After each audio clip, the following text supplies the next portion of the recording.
Okay, let's run.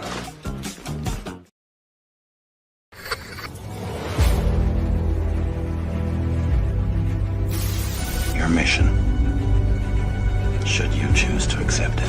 It's a quest. It's a quest for fun. Well, The Rock says, why don't we just cut right to the chase? Okay, now he wants to get together. Well, he wants to talk. I want you to do me a favor. I want you to tell all your friends about me. It's showtime, folks! What are you?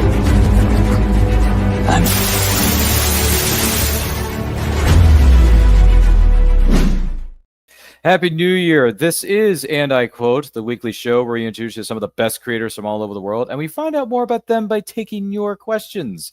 I am your host, Ryan of And I Quote Channel, and our guest on this episode is a writer, an awesome-tacular person inside and out, and she's a nerd just like the rest of us sitting here at the high table. Please welcome from the great state of Texas, Jennifer D. Torseth is here. Hello, Jennifer. How are you? Hello. Do the princess wave. Hello.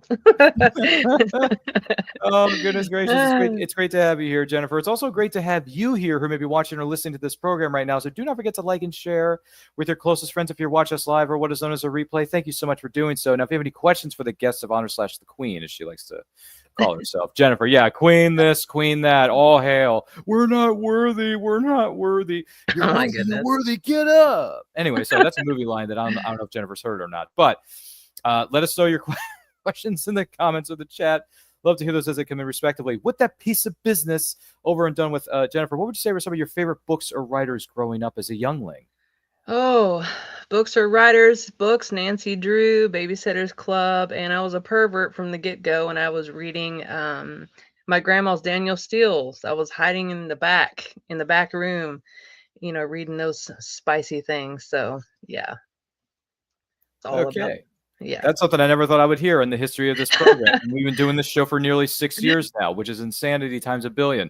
But hey, stranger things have happened, folks. Yeah, just like that Stranger Things show that just wrapped up a week or two ago. I was so mad about the last season. Like my daughters and I, we nerd out on it, and it's just, I was really disappointed. I don't know about you, but I would. Did you watch the last season? Unfortunately, I know what Stranger Things is, but I've never seen a single solitary episode. It's not bad. Like it really, I liked it. So I heard it had its moments for sure. It really did. It really did. But I like that whole sci-fi dystopian. I even write it. I like it so much. So yeah. Yeah. All right. Well, we'll talk more about that. So don't worry, it's coming, folks. It's coming. What would you say were some of your favorite TV series, past or present, outside of Stranger Things?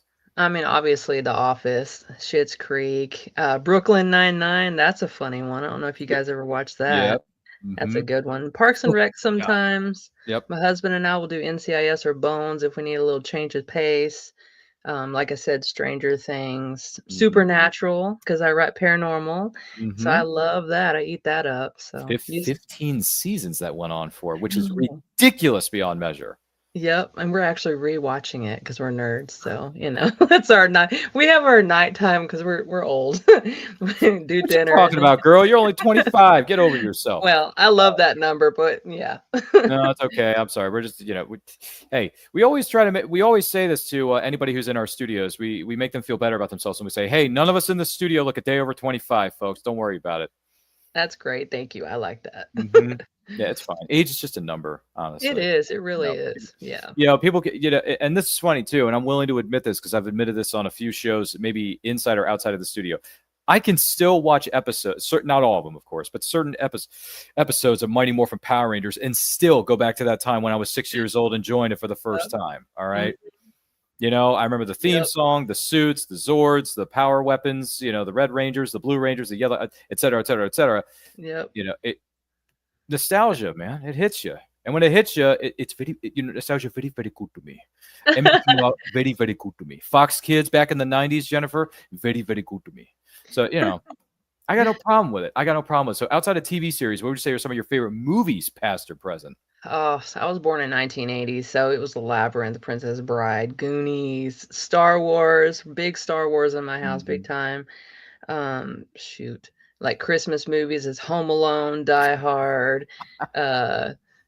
So all the old ones, and if they come on, I still have to watch them. Do you? So, oh yeah. I mean, you got to be there for the certain. I don't remember exactly what the timestamp is. Please forgive me if I don't have this information in front of me. But you got to either watch it from the beginning to end, or get to that timestamp where he says, "Hans, Boopy, I'm your white knight." Come on, come on, Jennifer. You know that one. Come on. I know. And That's my a husband, great he's a line. big Star Trek. So like we were talking before, he's a big Star Trek. So it's either Star Trek or Star Wars all the way. So yeah. Okay. All right. Well, just as a bit of a follow up to that, favorite Star Wars movie Oh my gosh. out of all of them? I don't know. I love them all. I can't pick. I just You can't. have to. I'm asking the question. The first of the older ones, I would have to New Hope. You talk about New Hope. Yeah. The very first, the one that started it all. The reason we're sitting here Started it 2 years all later. is got to be that one. Yeah. Okay. Fair enough. Yeah. You know, I've come to appreciate New Hope. The more and more I watch it, and the more and more I sit down and just take the time to think it over a little bit more. Yeah. Because originally I would have told you my favorite back in the day. I would have said, "Oh yeah, my favorite's Return of the Jedi." You know, I like that one too. I mean, that one's great too. Yeah, Return of Jedi is good. The what is it called? The duel in the throne room with the Emperor watching from the sidelines is fantastic. The operatic score by John Williams is iconic in its own right, right, Jennifer? You know, it's just, and then what was it? The battle going on the ground. There's a battle going on in space. You get the lightsaber duel between Vader and Luke, all in the same like 20 or 30 minutes. Yep. Oh yeah. In Return of the Jedi, I would have said Return of the Jedi, but now that I think about it, even though a lot of people say that Empire is the greatest of all time, and I can understand that from a certain point of view, I can understand that. I can. But if I had to pick a favorite now, as far as the original three is concerned, not counting the stuff that came before or after it, I would say New Hope is also my favorite, honestly, because it just grows on me. It's so good. It's so iconic. It is. You know, the binary sunset for him to step over and then walk into the canteen and say, "Hey, we don't serve their kind here." What? You're droids. They'll have to wait outside. We don't want them here. You know, it's just, come on.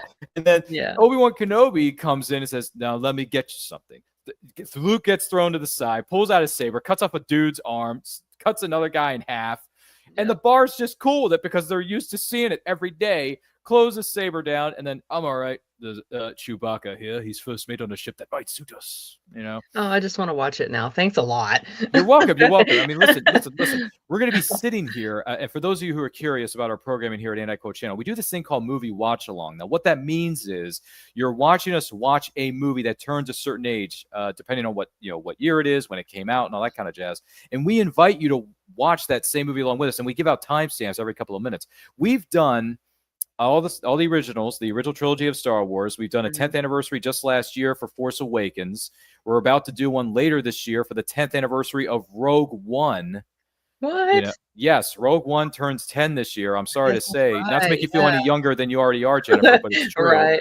Yeah, see, younger. I didn't say the other word. There you go. That's good. And then next year, as you know, it will be the overall 50th anniversary of Star Wars as a whole. And we're going to be sitting here for the third time in our careers in this channel and doing yet another watch along of New Hope. That's crazy. So, Jennifer, if you want to have a seat at the high table and be there with us while we're watching New Hope, you could sit with us. You can hang out with us. We're probably going to have 4 or 5 people there anyway. Absolutely. Yeah. All right. We're going to save her. All right, Case, who's our producer, who puts those things together, who puts the schedule and everything else together. Case, Jennifer is going to be joining us. Okay. So I'm just letting you know now, sir. She's going to have a seat at the high table. She earned it. All right. Yeah. She earned it. Thank you. Thank you. This is why we treat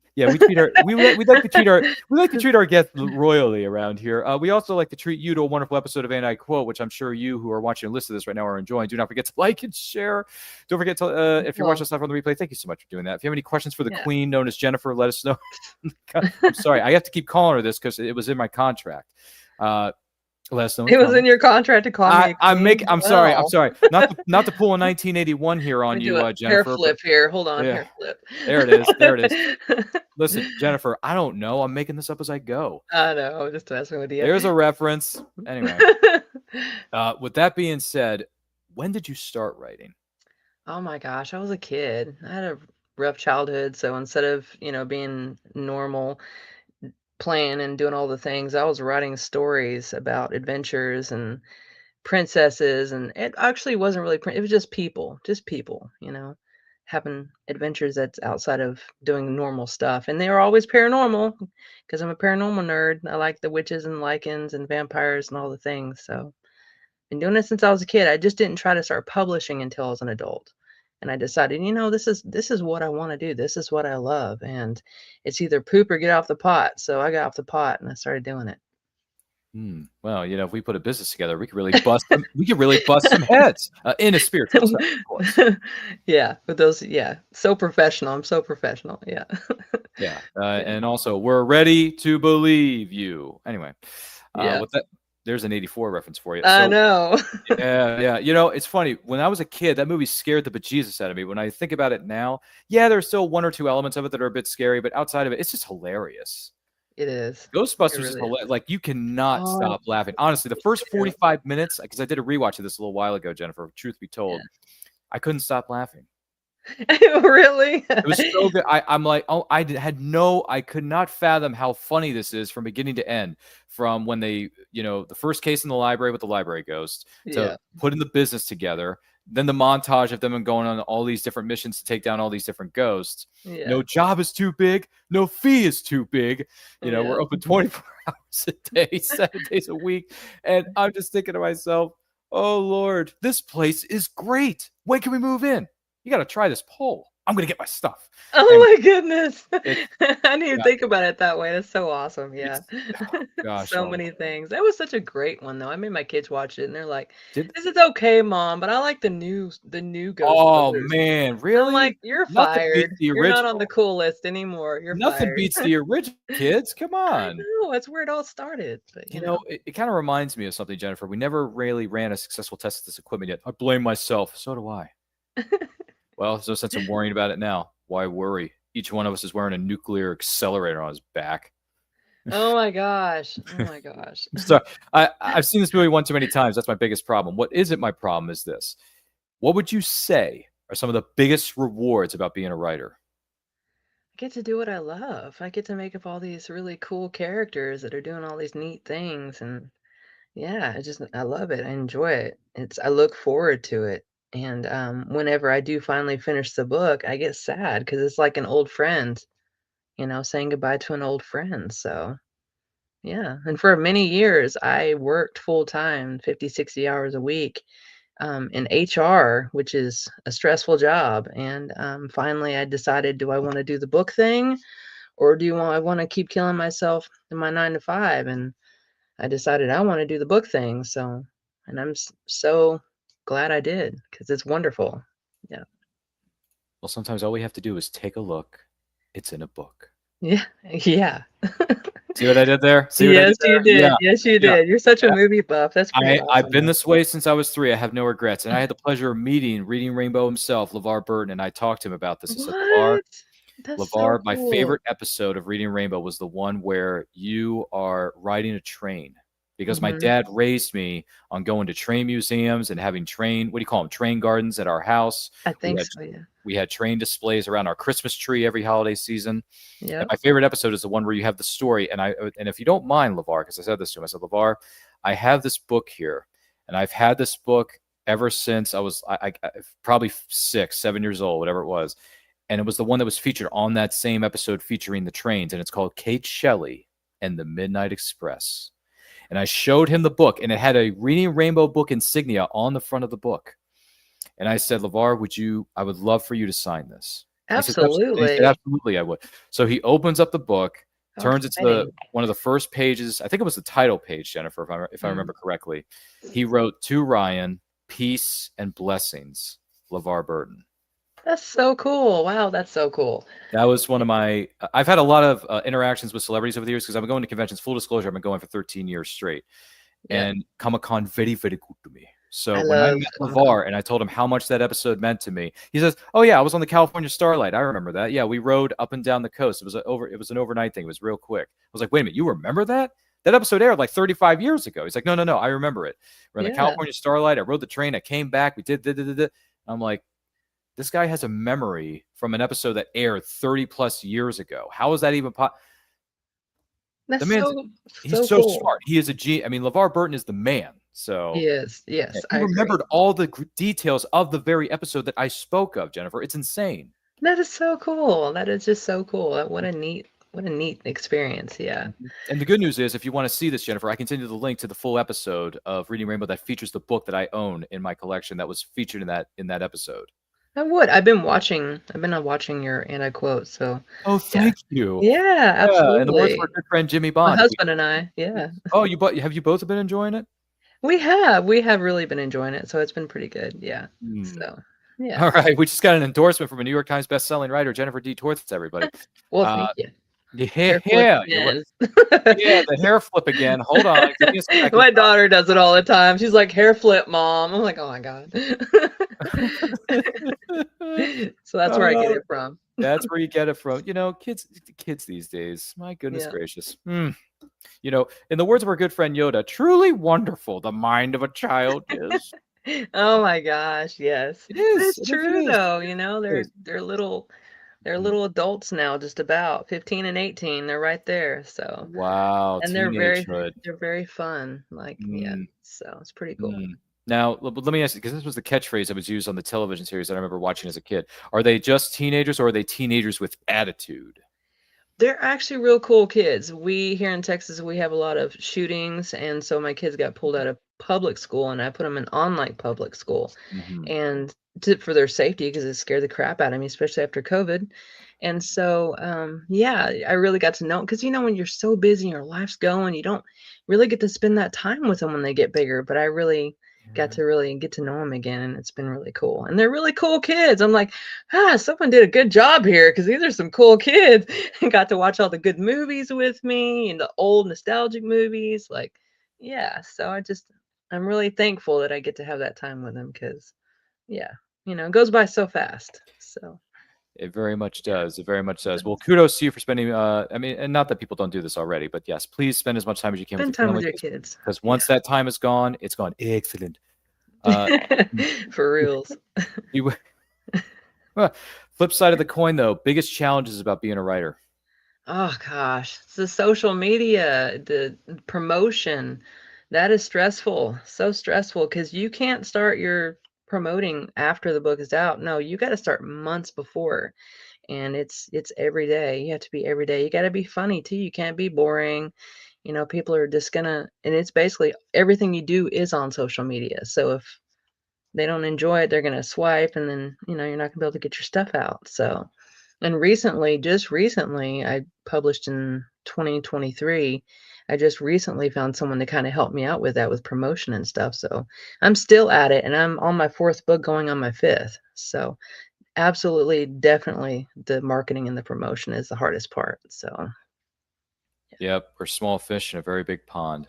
it is, So it's almost like we're swimming with the sharks, and got hopefully to stand out. Yeah. one of those sharks isn't named Bruce. I Because if it's named love that show. I do. I because always if it's thought I loved named Bruce and it was made by Steven Spielberg, then we know it. we're in deep. You know what? This shark swallow Wait, your are you whole. talking about Jaws or are you talking about Shark Tales? Because I'm all Well, in the no. Disney too for Well, the the one kids. who my name is Bruce was in Finding Nemo, actually. Oh, okay, okay. Yeah, I That's know right. shark. That's right. Yeah, I'm thinking Shark Tales. My bad. no, it's okay. Yeah. It's okay. It's okay.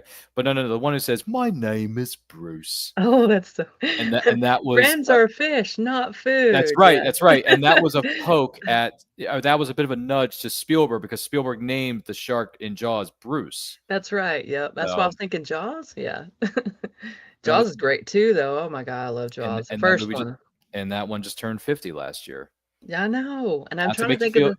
not to make you feel any younger, but It's yeah. okay. I'm trying to think of the song that they sang in the boat, but I can't remember now, right before the shark really started to attack him, and I can't think what it is. Oh gosh, it's I want to go home or something. Yeah, and they all really started getting into it, and then yeah. So Go that's home. Something like that. yeah. Yeah, I forget the lyrics exactly. I'm sorry. If Tired anyone and I wants to wanna go go home. home. Yeah. So yeah. Mm. Yeah, the shark swallow your whole for the I used yeah. to sing that Maybe, all the time, and when I was at work in HR, I'd sing it all the time. People are like, "You gotta stop singing that, Jennifer. It's unprofessional." I'm like, "Well, it's the truth." we So, want to go home. But anyway. yeah,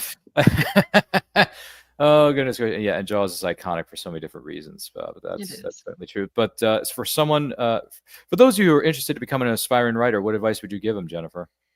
Read lots of books. Read and read and read. And then whenever you feel like you're ready, write the book. Don't worry about going back and revising the first chapter 400 times. It's not going to do any good. Just write the whole book. Get it out of your brain. take a step back from it for about a week or so, and then jump back on it and start editing it, and you'll not only be proud of yourself, but you've done it.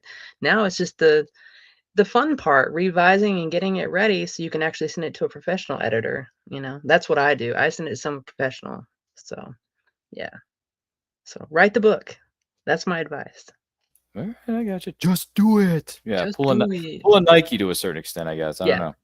Yeah. It's But reading is really important too when you're a writer. Reading, because you can learn from other authors, and even if it's not the same genre or it is the same, it's important. It really is to read a lot too. So Yep. And to kind of add on to that, if you get a chance, for those who are aspiring to become writers out there, join a community of other writers so you can learn Yeah. from each other, like I did. I mean, one of Absolutely. the perfect example, Discord. I know Discord can have its good times and its bad times, but Discord servers can be very helpful for those of you who are in a certain field. In my case, it's writing. So I joined the Men's Adventure Fiction Discord that's run by Nate and Luke. And I've met so many wonderful writers, male, female. We all write in similar genres of men's adventure fiction, whether it's treasure hunting, noir, spy, thriller, Yeah. high fantasy, right? That's another one. Sword and sorcery, that counts, right? So we all discuss these types of things in the Discord. And when I have an idea for a story, I write it down, I start writing it. And then when I have a rough draft, I put it in one of the threads that's available to us in our Discord and say, hey, I'm looking for feedback on this. Can you give me some feedback on this? Beta. Yeah. Because I'm not sure I'm not sure if this sounds right or not. I need another set of eyes on this. Can you do it? And 20 times out of 20, I know that's not a real thing, but still, they will go to that and say, yeah, here's what you did. I like this, but you may want to think about shaping this up, sharpen this, take this one out, put this in, focus on the characters in this section, focus on this and that part of it, and then make the ending count. And I said, okay. Absolutely. So you take all that feedback from anybody you're getting it from, because they're just writers just like you, and you take it, you go back. If at first you don't succeed, try again. You just keep going, you keep pushing. Yep. It's the truth. Yeah, betas are really important. I use the betas through my editor because I have had some people in the past that have been kind of dirty. So I pay them. I also, have a waiver. That's really important, folks. If you're getting with a beta, get a waiver that says they can't steal your stuff, for reals. Like there's people out there that just aren't good. So don't trust them. I hate to be like that, but I've learned from experience. So I used my editor, and it's a group of ladies, and they're wonderful. So yeah. Well, that's always good to hear. People helping people. Absolutely. Our house in the middle of the never mind. Yeah. Too much music. I think you missed out on your life calling there. Really? Yeah. You think I should have been a singer? No, I'm just kidding. I don't know. Maybe not a singer. What were you referring to? You think I should be a public relations or a marketing director? Is that it? Probably both, honestly. You could sing your own intro and That's then true. yeah. Well, I didn't put that. By the way, the intro we saw at the top of the show, that was not put together by me. That was put together by our good friend Josh Bauer of J Bauer Art on Instagram. Great acrylic artist friend of mine. He used to live in Florida, relocated back to Ohio to be closer to his family. So J Bauer Art on Instagram, follow him. He's a great guy, great artist. He's got lots of great pieces of art available, including bookmarks and tumblers. Cool. Yeah. So he's been very, very good. So he created the intro, and then once we switched over, because originally we were called Nerd Culture before we rebranded it to And I Quote. So when I did the rebrand, I did the reboot for this channel, make it look sharper, more professional. By the way, all the graphics you see before you right now, the background and everything else, that was done by our good friend Case, known as the Dutch Star Wars guy on YouTube. Yes. Case is known as the Dutch Star Wars guy on YouTube. Give him a subscribe to his channel, ring the bell, check out his videos. He does live Lego builds. He talks about all things Star Wars, the books, the movies, the TV, anything and everything Star Wars. He will talk your ear off in a very awesome, tacular way. So yeah, he put all this together to make our channel look more professional and sharper than it was before. Nerd out on that. Yep. I would nerd out on that. Yep. My husband and my daughter, they love Legos too. Oh my God. They're Lego nerds. He's in the process of building, what was it, Case? The AT-ST Walker that just came out from Lego? I think that was it. Yeah, the AT-ST Walker, the Imperial Walker. The two-legged one. Okay. So I got my husband the big. Yeah, that's the AT-AT Walker you're thinking of. I got him the huge. It was so expensive, but it was on Black Friday, and I was like a nerd waiting. It's almost time. I'm gonna order it. But it's massive. Oh my gosh, he hasn't finished putting it together, but he will. Do we know how many pieces this is? I don't know. My It door. tells you on the front of the box. I know, but it's in there. Darn it. Anyway. I know, but it's massive. Let's just put it that way. It's All right, Case, you would know more about this than I would because you're the one who collects all the Legos and you build them yourself, which, by the way, kudos to you, Case. We love you, brother. So check him out on YouTube. I'm just throwing you a free plug there, Case, because we love you, brother. Yeah. But no, it makes sense. Makes sense. So speaking of writing, speaking of books, let's take a look at this here. So if I'm saying this correctly, Adele Wolf, is that it? Absolutely. So Yep. Adele Wolf, what exactly is Adele Wolf and how did this come about? It's a paranormal romance. She's a witch. He's a lichen. They're best friends, and something happens traumatic in her life, and she loses everyone she loves, including Jake. And she leaves for 10 years and then decides to come back. And when she does, all the things start happening again that happened previously. And then she got a knock on the door and he shows up. She's like, "Bro, where have you been? Like, you broke my heart. You're my best friend, the love of my life, and now you're back again. I don't trust you, you know." And as I said before, all the things that were happening before started coming back and happening again and wreaking havoc on her life. So yeah, they fled to the mountains and tried to survive. There is a second book coming out and it's darker, and this one's a spicy one. So it's Open Door. And let me educate you on Open Door and Closed Door, which I think is silly because I learned from a book event not that long ago that Closed Door is talking about romance, but it's not like going into depths about how, spicy it is or whatnot. But Open Door supposedly is what I write, which is very much spicy. And I was like, I'm sorry, but if I was doing some of the nasty things that people are doing in my book, I would not want my door open. That's all I'm going to say. I would want it to be closed. So yeah, so mine is very much Open Door. It's very spicy. I wrote a second one. It'll be out hopefully in March. It's Adele Wolf the Pack, and it's a dark romance. And it answers some questions. I did leave this one on a cliffhanger. It answers some questions that I didn't answer on purpose so I could write the second book. Yeah. So check it out. This is the first one. You saw the picture? Yeah. Yeah. That's cool. That's cool looking. Yeah. Yeah. So I'm pretty proud of it. Yeah. Mm-hmm. Yeah, you left on a cliffhanger, huh? Darn it. I know. Well, you Now got to. now I gotta buy all 50,000 of these things. It's only 2, and I don't know. There might be 3. I don't know. I haven't 3. decided. I mean, look, if Star Wars is a trilogy, then you got to make a sequel, Sydney. I know. Oh, my husband loves Scream. He loves Scream. Every time it comes on, I'm like trying to hurry because I've seen it 7 million times. I'm trying to hurry, get past that channel. But no, it's a formula, a very simple formula. Yeah, but he knows. He always knows. I saw Scream. We're watching it.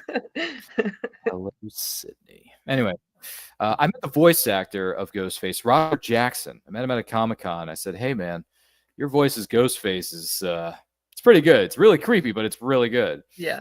And he signed it's funny though, because he signed my Scream 4 DVD, the cover of the DVD, but he wrote a line from the first movie on it instead of a line from the fourth one. He wrote, "To Ryan, I'll gut you like a fish." Yeah. That's awesome though. I would love that. Dash Ghostface dash Roger Jackson. I'm like, bro, that's from the first, not even the fourth movie. Yeah. I was like, what the heck? I know. I was a little shocked by that. But then again, because you couldn't write the whole thing because the DVD case is only so big. But it's the line where he says, "Now listen to me, you little blank. You hang up on me again, I'll gut you like a fish." Because he's saying that to Drew Barrymore's character in the very beginning. I'm like, oh, okay. Yeah. Gotcha. I mean, I actually really like Scream 4. Listen, of the originals, the first one's the best. But of the newer stuff, I haven't seen 5, 6, 7, 8,000, and 80, 40. But Scream 4 to me was a really good continuation / reboot. It was because to me agree. it's 1,000 times better than Screams 2 and 3 were. Yeah. It's good. I honestly like them all. It's just my husband loves Scream 1. Well, I mean, it's the OG. It's the one that set the stage, right? It was a meta commentary on horror. I could be in the next room and I'll be quoting it. So I mean, I Really? know it. Yeah, I know the movie now. Wow. Yeah. Okay. It's a good one though. It's a good one though. So yeah. That's gosh, I'm trying to think. Trying to think of one of the other lines. Oh, okay. So my favorite scene of the original is the 3 rules. When Randy explains the rules, Do you remember that? For Yes. Pete's sake, you don't know the rules? Man, have an aneurysm. I did. There are simple rules that one must abide by in order to successfully survive a horror movie, okay? Yeah. For instance, number 1, excuse me for saying this, you can never have sex. Big no-no. I'm a dead man. Sex equals death, okay? Number 2, you can never drink or do drugs. The sin, Yeah. the sin, it's extension number 1. And number 3, never, ever, under any circumstances say, I'll be right back. Because you won't be back. I'm going to grab another beer. You want one? Yeah, sure. I'll be right back. So you Yep. push the laws, Jennifer, and you end up dead. Okay, I've seen the kitchen with a knife. Anyway, Yep. that's my favorite Absolutely. scene of the whole first movie, is him just explaining, this is what happens if you don't follow these rules, you're going to end up dead. Yeah. So, I mean, good rules though. Yeah. and it makes sense when you think about it and look at all the other horror movies that came before it, the Friday the 13th, the Mhm. Nightmares on Elm Streets, the Halloweens, and the Child's Play, and all this other stuff. It makes sense. I love October. It's my favorite month. I mean, It I is got your married. favorite month. We got married on Halloween. That's how much we love it. So Excuse me? we Baking got married. powder? You guys got married on Halloween night. Yeah, and you know what's really funny? We went to the courthouse. Went to the courthouse to do it. We're not really religious. We just Oh, want to get okay. married. We loved each other. So we went to the courthouse, and we were the only normal dressed people there. Like when we showed up, they're like, "So who are you here for?" And there was a bunch of people in there all dressed up, you know. Really? Yeah, and we're like, "We're actually getting married." And they're like, "Oh, okay." I mean, because they were just like, "Oh," because you're not dressed like a crazy, Excuse me. you know, all dressed all crazy and stuff. It wasn't crazy. They look great, but you know, we just want to get married. We hold out for that for Comic Cons. We get nerded out for that. So Well, correct me if I'm wrong. Does this mean you had a somewhat of a traditional ceremony at a Comic-Con? no, I'm just saying we just Okay, yeah. because I was going to say, if No. you put on a nice dress and he put on the tux and you went to Comic-Con to do it, I thought, oh, that's interesting. Because normally It people, is. when they get engaged or they get married at Comic-Cons, they're actually cosplaying as fictional characters. And we should do that. That's a cool idea. No. I mean, I'm Yeah. not trying to play, what's it Jimmy. called? Mr. Love Connection here or the wedding coordinator, but I don't even think there were Comic Cons back then because I'm older. So yeah, and I mean it was 20 years ago. So yeah, I don't even remember because I really didn't start going until probably 5, 7 years ago to Comic Con. So oh, I okay. don't know how long they've actually been out, like how long they've been happening. I'm trying to think because there's records for this too, and I'm trying to think of what the record was. I think it started a couple years after Star Trek ended in the 70s.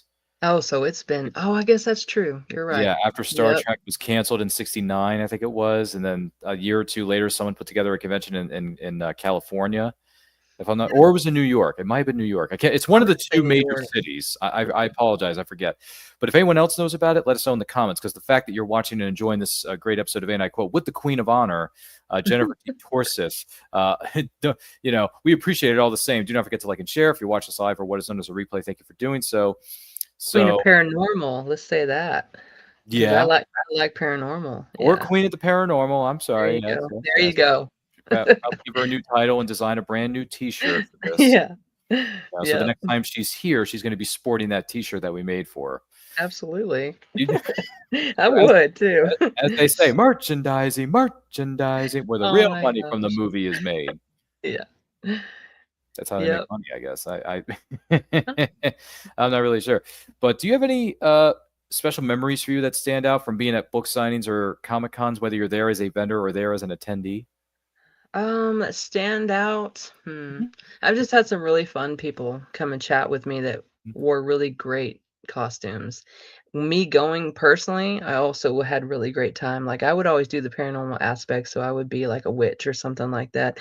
And then my husband would be a Star Trek. So if you see us walking around, be like, what the heck's going on? Because it's totally different. But yeah, nothing really stands out. It's just all of them are always so much fun, and all the people that I meet are so much fun, especially when they get all dressed up and come and chat with me, you know. So I love it. I enjoy it. You should see our Instagram and all the costumes I've worn over the years.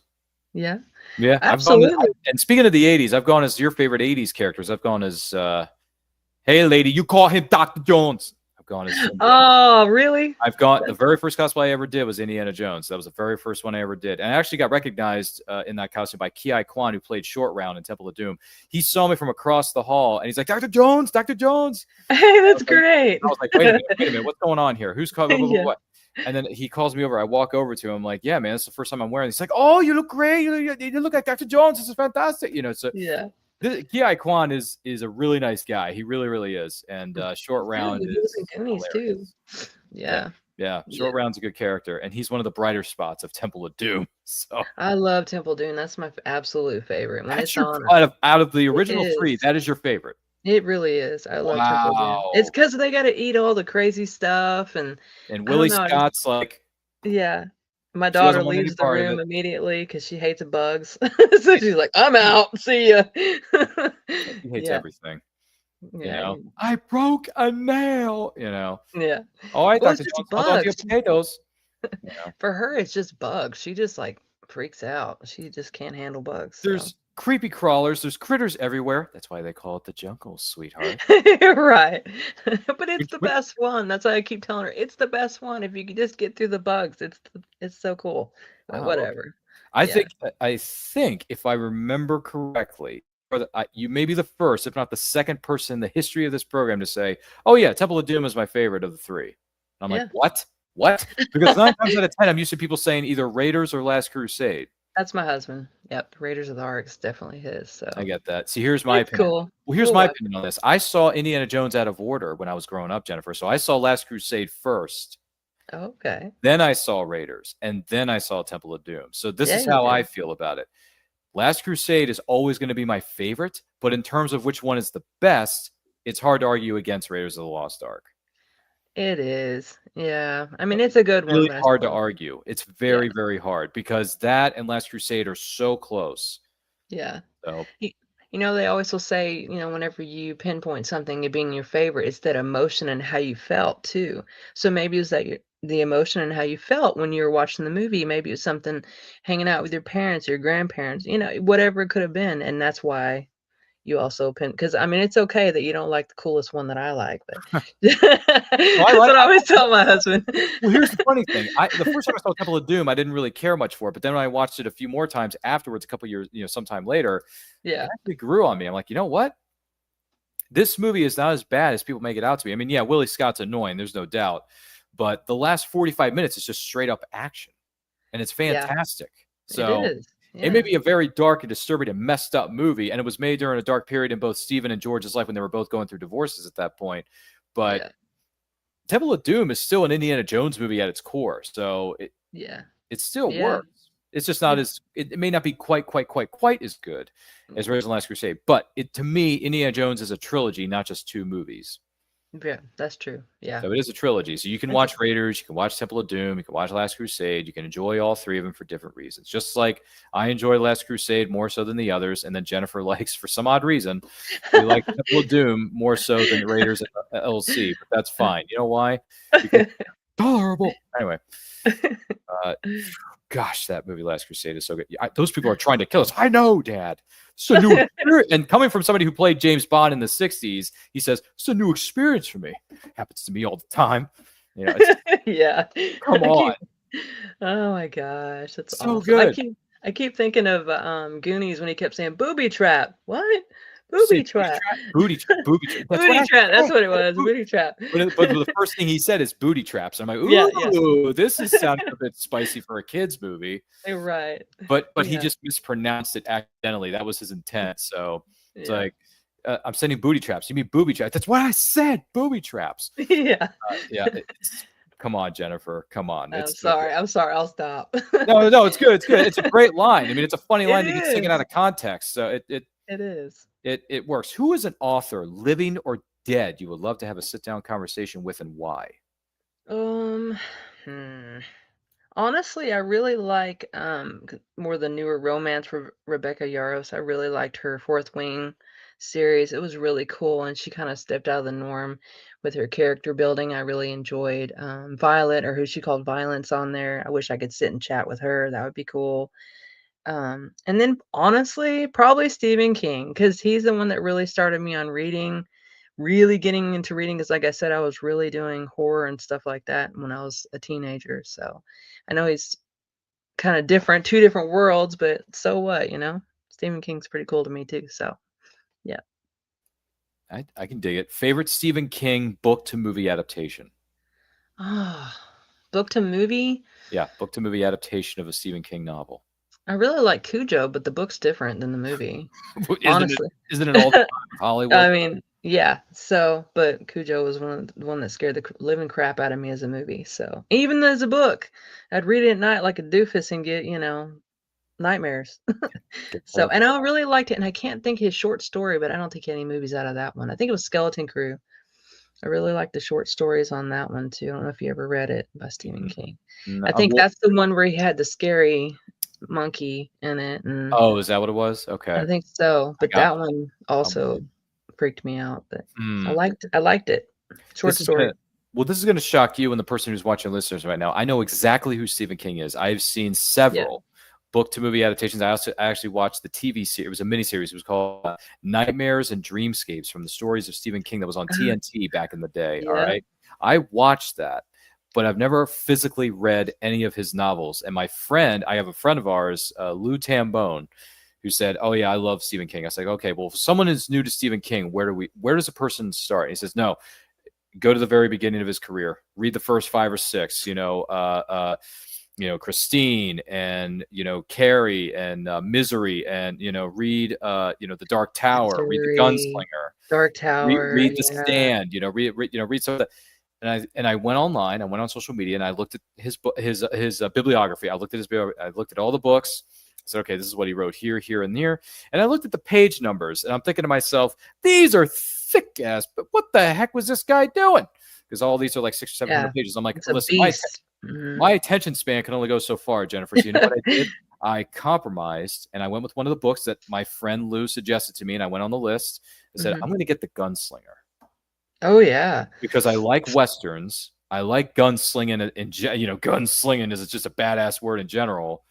And I thought, I'm going to sit down and read The Gunslinger. Now, granted, this book is sitting over here in my TBR bookshelf, which is comprised of over 100 books. I'm sorry.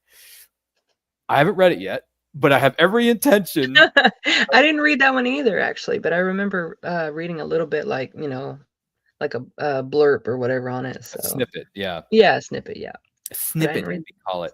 So I'm going to sit down. I'm going to read The Gunslinger, and then I'm going to text you or email, whatever it is. And I'm going to say, hey, Jennifer, these are my 2 cents on what I think of the book so far. That means I got to read it now, too. So at least I know what the heck you're talking about. Probably, yeah. So I'll text you when I start reading The Gunslinger, because I like the title. I like the look of the character. I like the bit of the synopsis that I read on the back of the book, or what was it on social media? I think it was.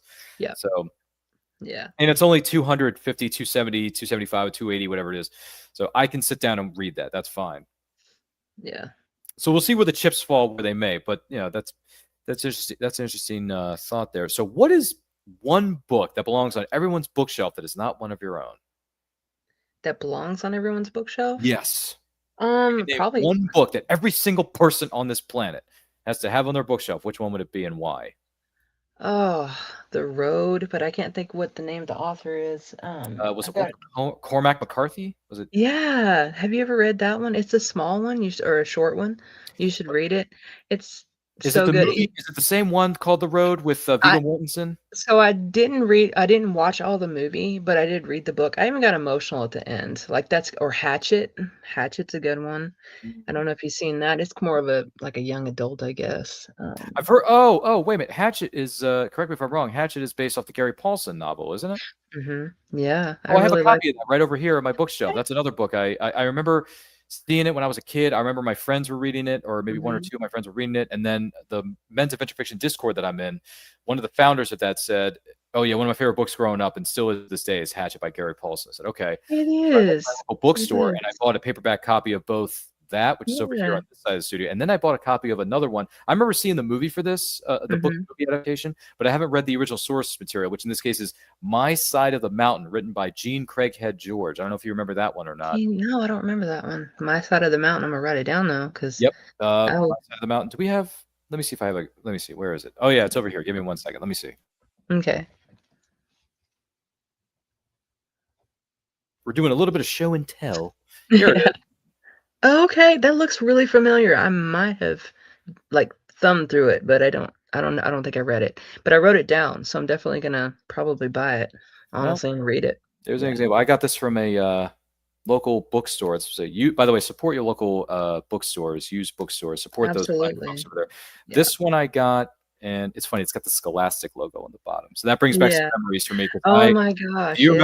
remember the greatness that was Scholastic book fairs? Do you remember that? I do. And what's really sad about schools is libraries are going away, Scholastic's going away. Like my daughter, before she stopped going to public school, they were taking out the library. So Really? I was really sad. Yeah. That was like, I'm sorry, I I did not don't know this. know. I would just sit in it, and just read or even be on the computer and do stuff for school or whatever. And yeah. Mm. So Wow, kinda I'm sad. so But sorry that Scholastic's, yeah.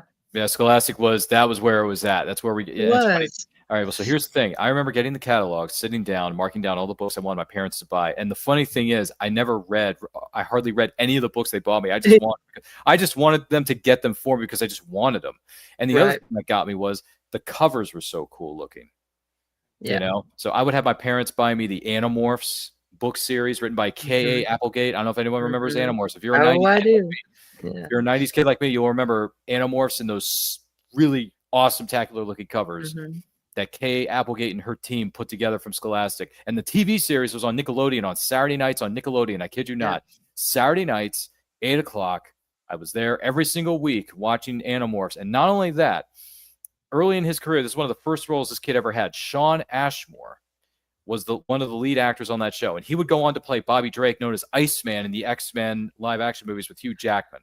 Oh, crap. And I love X-Men and I love all the Avengers stuff. So I would nerd out on that too. Yeah. I didn't know. Yeah.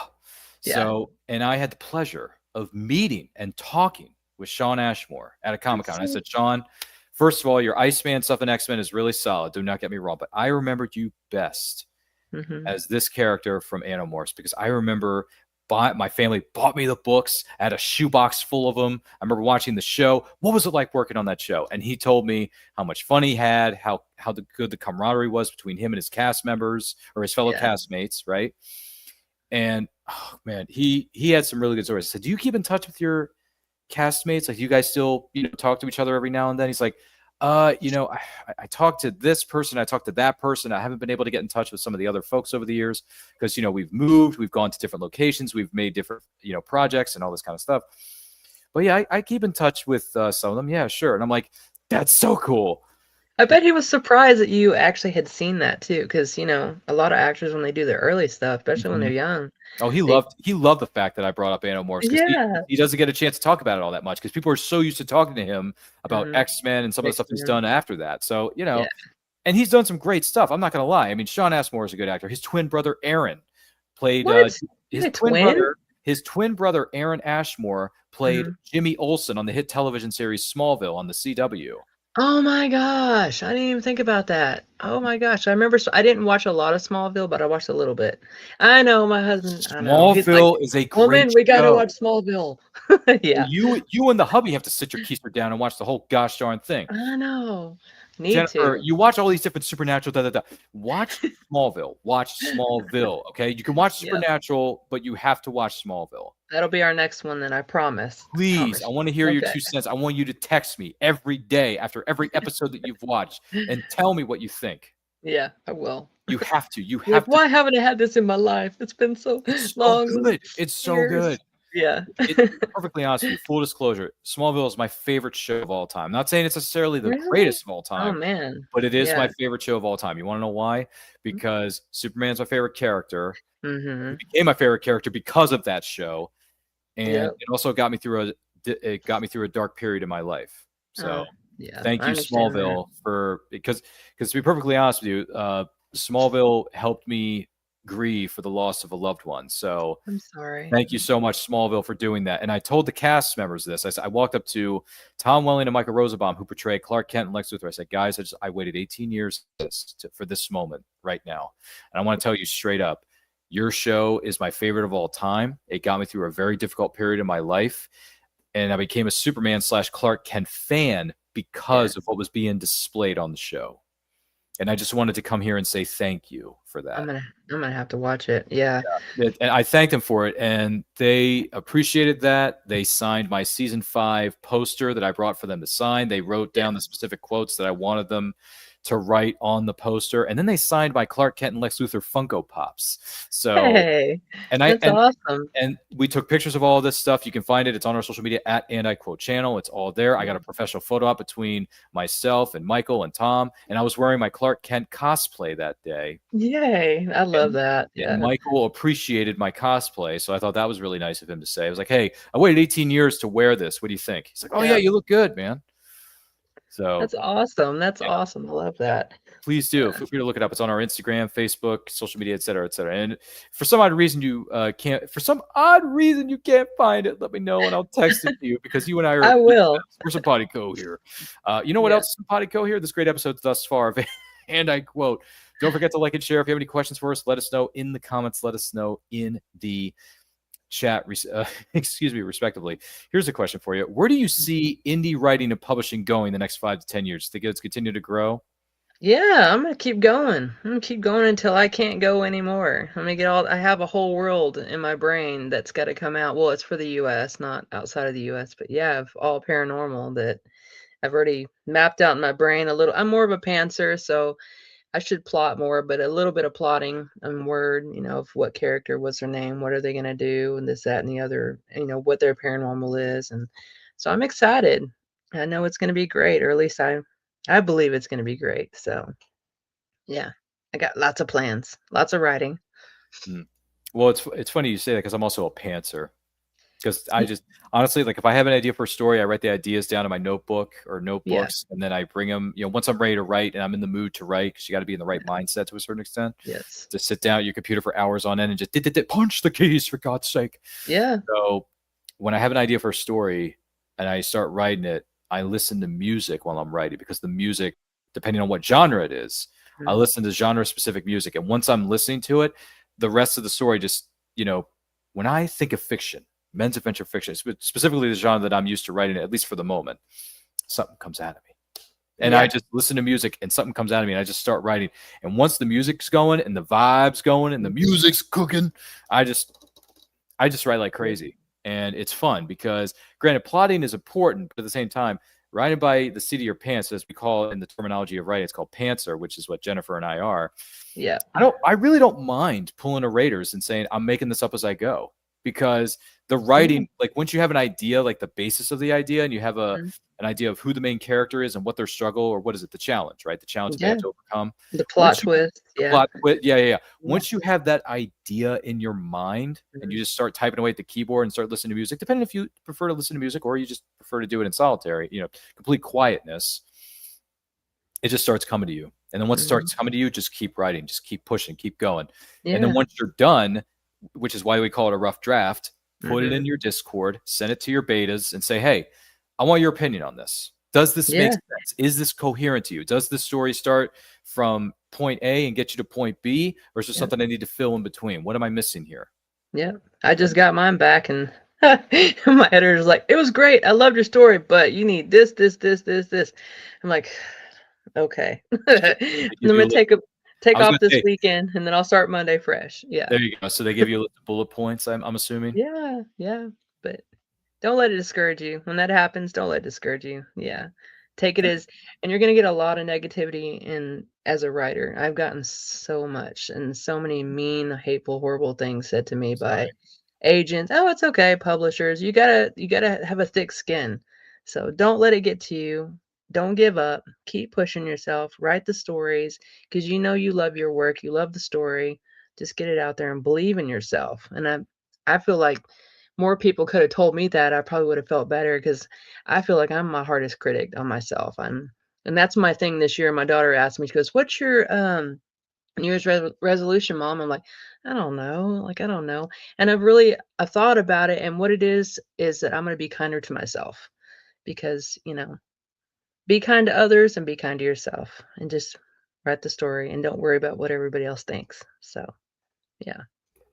It's a valid point. Thick skin. Don't listen to the haters. Don't listen to the noise, because there's so much noise out there in the world. There's so much noise. There's so much noise. Social media don't get me wrong, social media has allowed us to connect with more people than we ever could possibly dream of, depending on what circles you travel in, whether it's a writer's circle, or you're an artist, you're a sculptor, you work in IT, or you work in the automotive, detailing department, whatever it is. Like we social media can do a lot of good things for us, but it definitely does have a dark side, just like the force. Okay, there is an upside, and there's definitely the dark side. So Absolutely. there's a very Absolutely. dark place of the internet, and I do my best to avoid it because I just Yeah. want to sit here and write my stories the way I want to write them, and hopefully people will enjoy them. If they do, that's Yeah. great. If they don't, hey, that's fine too. You're allowed to not like somebody's story. You're also allowed to like somebody's story. If you want to share Yeah. their stories out there and say, hey, this writer over here is really good. They write in the fantasy genre. I think you should take a look at them. Yeah. I think you should check out their books over here. What? Oh, but I like that. What about this over here? Yeah, why not? You can like more than one genre of books. You can like more than Yeah. one, you can like more than one subgenre. But listen, I'm writing a story that there's a couple of things I'm doing. One is a treasure hunter story. The other one is a coming of age sword and sorcery story. And the one I'm in the process of writing right now, technically, I stated that it was originally going to be a sword and sorcery, but I may switch it and just make it a fantasy. I love fantasy. Do it, especially any. Make it just straight up fantasy. I mean, there's going to be elements in there that are sword and sorcery, but you can still make it a high fantasy coming of age story is what I'm aiming this for. High fantasy coming of age. That's there it is. So if Jennifer likes that sort of stuff, maybe she'll like this story that I'm writing right now. I don't know. I absolutely will, or at least I'll read it and then I'll review it because reviews are so important too. And then be kind when you review because some people are just mean and they just want to be mean. All I can say to people is please be kind, when you review because we work so hard on our books.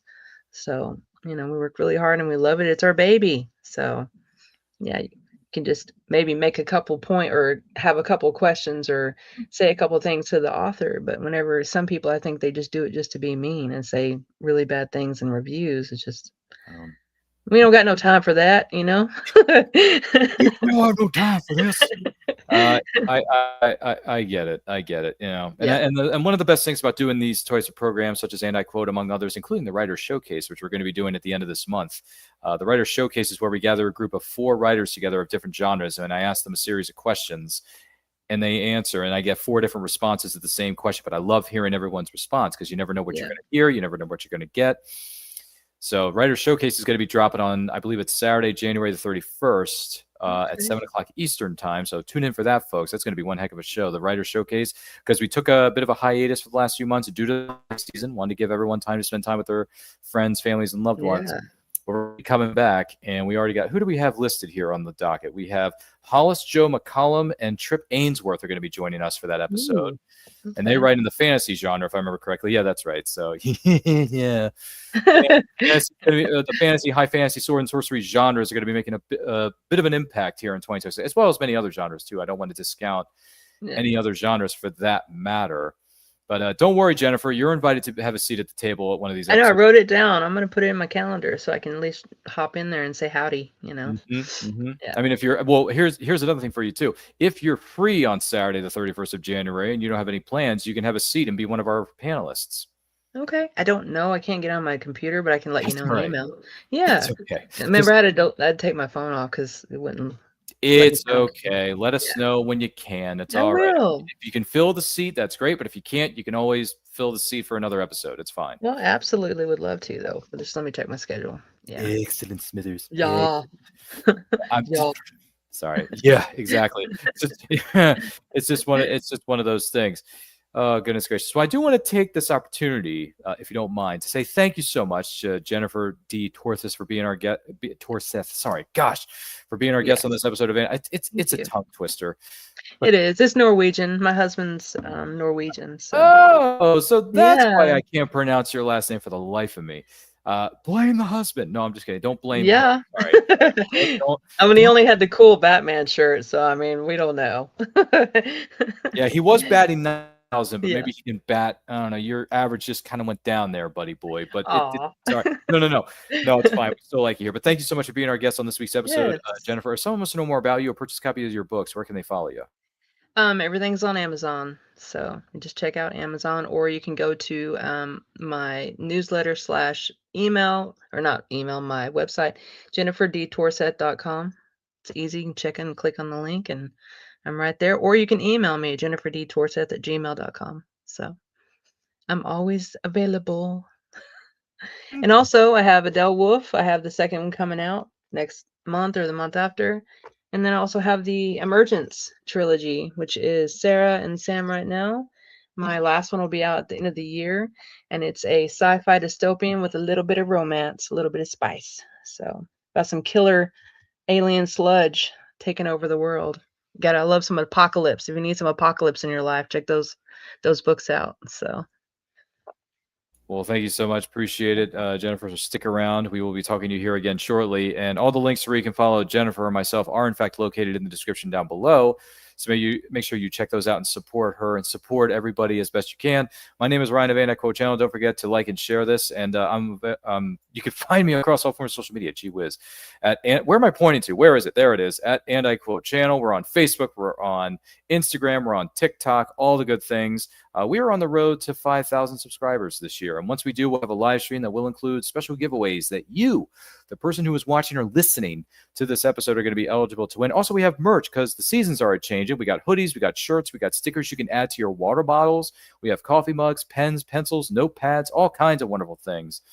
They are available in our Redbubble store. The links are located in the description down below. They're also located in our social media links and located in the link in our bio. Links in our bio. They're also there as well. The short story I wrote is called Wolf of the West, and it's a part of the Western anthology known as Western Tales Volume 1, published by Veritas Entertainment. It is available on Amazon in ebook, paperback, and hardcover, so definitely check that out.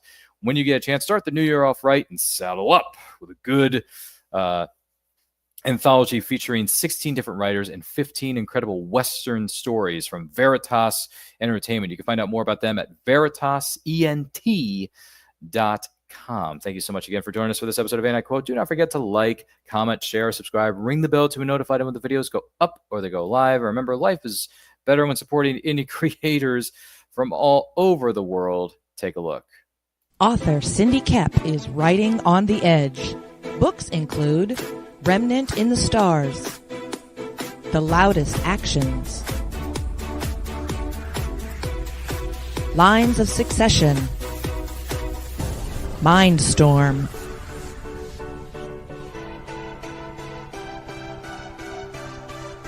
Condemned Courier, the Yerushalayim series, and Animal Eye. Find author Cindy Kepp at CKOEPP.com today.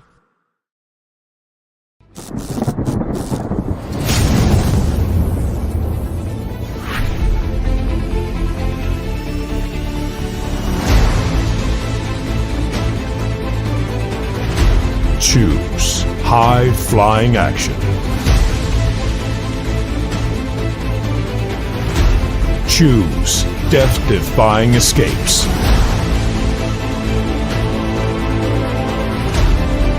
Choose spine-tingling thrills.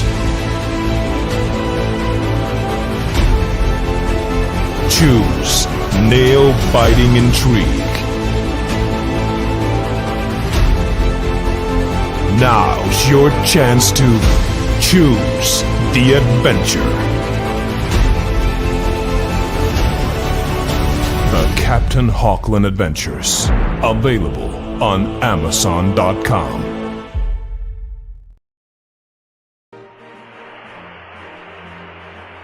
A mission for the police. A mysterious passenger. Mitch Mayhew is carrying more than the mail this flight.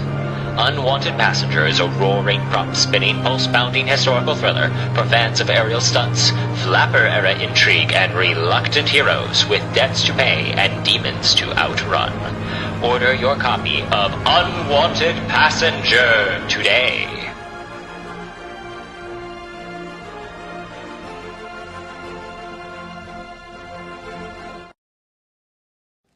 Good morning! Oh, and in case I don't see you, good afternoon, good evening, and good night.